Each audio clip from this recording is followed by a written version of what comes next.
Lalu dok, tadi saya tertarik dokter bilang tindakannya minimal invasif dan apakah ini berkaitan dengan luka sayatannya? Baik. Itu kira-kira panjangnya berapa senti dok? Karena banyak nih teman-teman sahabat Hermina yang mungkin, nanti kalau pakai baju misalnya pakai bikini atau baju yang crop nanti aduh ada bekas lukanya gitu, nanti nggak pede atau gimana gitu dok? Baik.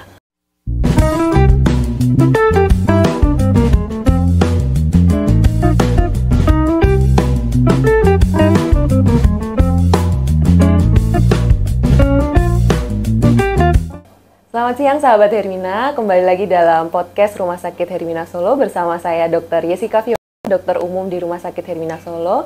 Dan dalam podcast ini kita kedatangan seorang narasumber.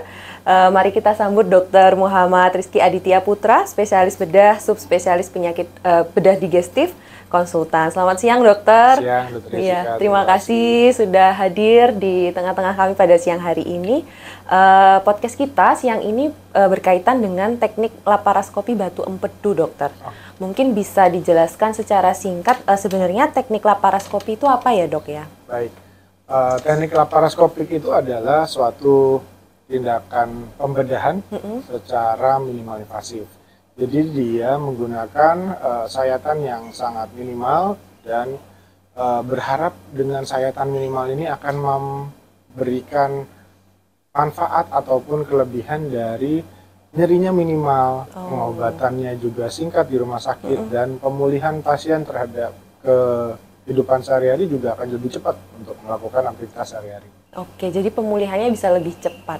Kemudian dokter, apakah tindakan laparoskopi itu dilakukan pada semua penyakit batu empedu atau adakah penyakit lain yang juga bisa dilakukan tindakan laparoskopi? Oke, jadi memang untuk minimal invasif atau laparoskopik ini kita akan lakukan screening dulu. Jadi dari kasus-kasus batu empedu, memang kita akan lihat kasusnya satu persatu, apakah dia ini ada kontraindikasi absolut atau relatif, ataukah dia memang tidak ada kontraindikasinya.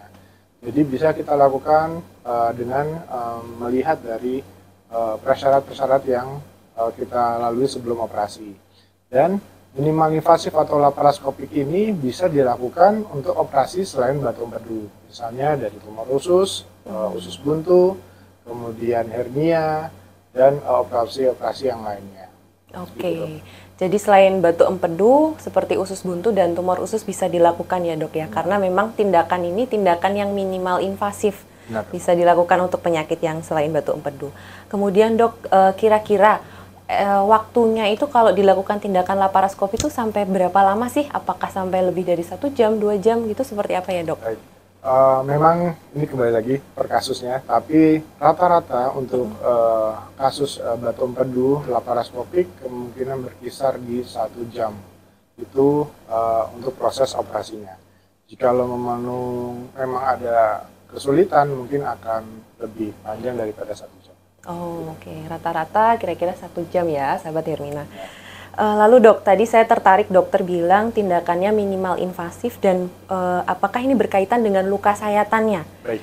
Itu kira-kira panjangnya berapa senti dok? Karena banyak nih teman-teman sahabat Hermina yang mungkin, nanti kalau pakai baju misalnya pakai bikini atau baju yang crop nanti aduh ada bekas lukanya gitu, nanti nggak pede atau gimana gitu dok? Baik.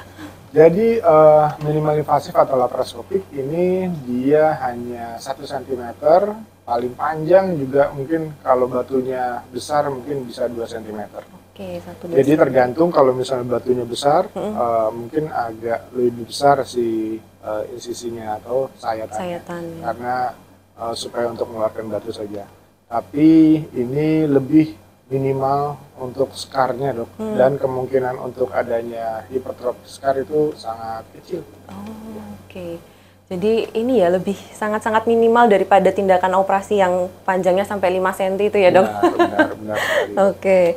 Lalu dok, mungkin bisa ditambahkan lagi keunggulan dari laparoskopi ini dibandingkan tindakan operasi yang sayatannya lebih panjang tadi dok? Baik. Jadi keunggulannya adalah laparoskopik ini dia mempunyai, yaitu tadi sayatan lebih kecil, nyeri juga minimal pada pasien, Kemudian komplikasi memang bisa kita minimalkan di sini, perdarahan maupun infeksi luka operasi juga akan bisa minimalkan. Kemudian yang kita untungkan adalah di sini adalah pasien. Pasien bisa jauh lebih cepat untuk beraktivitas kembali. Dengan open mungkin bisa 1 minggu ataupun 5 sampai 1 minggu untuk aktivitas full sembari. Kalau misalnya laparoskopik mungkin di 3 hari dia sudah bisa aktivitas kembali. Oke. Jadi lebih cepat pemulihannya, perdarahannya lebih minimal, luka sayatannya juga lebih kecil ya dok ya. Oke. Untuk resikonya dok setelah tindakan laparoskopi, mungkin terkhususnya untuk laparoskopi pada batu empedu, mungkin ada efek samping atau resikonya dok? Oke, kalau resiko operasi memang kita selalu jelaskan ke pasien-pasien. Untuk resiko setiap operasi memang ada resikonya, misalnya infeksi, perdarahan, bocoran, itu memang kita jelaskan sebelum operasi. Dan itu tertuang di inform consent dok. Kalau misalnya dengan laparoskopik itu memang kita bisa diminimalkan, dan memang jikalau kasus ini sangat sulit dan membutuhkan dari konversi ke operasi open ataupun konvensional, mungkin akan kita lakukan seperti itu. Tapi jikalau kita bisa lakukan dengan laparoskopi, kita sebisa mungkin kita laparoskopi karena jauh lebih manfaatnya lebih baik. Lebih banyak. Oke. Ada batasan nggak sih dok pada pasien yang post laparoskopi karena batu empedu, mungkin batas makanan yang berminyak atau apa gitu setelah kantong empedunya diambil? Baik. Kantung empedu mempunyai fungsi adalah untuk menampung dari cairan empedu yang dihasilkan dari hepar. Memang setelah pengangkatan empedu, kapasitas yang dihasilkan atau yang dikeluarkan secara sewaktu oleh kandung empedu itu akan hilang, jadinya akan berkurang. Jadinya fungsi empedu itu kan untuk emulsifikasi lemak, jadinya untuk konsumsi lemak akan dikurangin ataupun kita harus batasi untuk mencegah biasanya diare, nyeri perut, dan mual biasanya.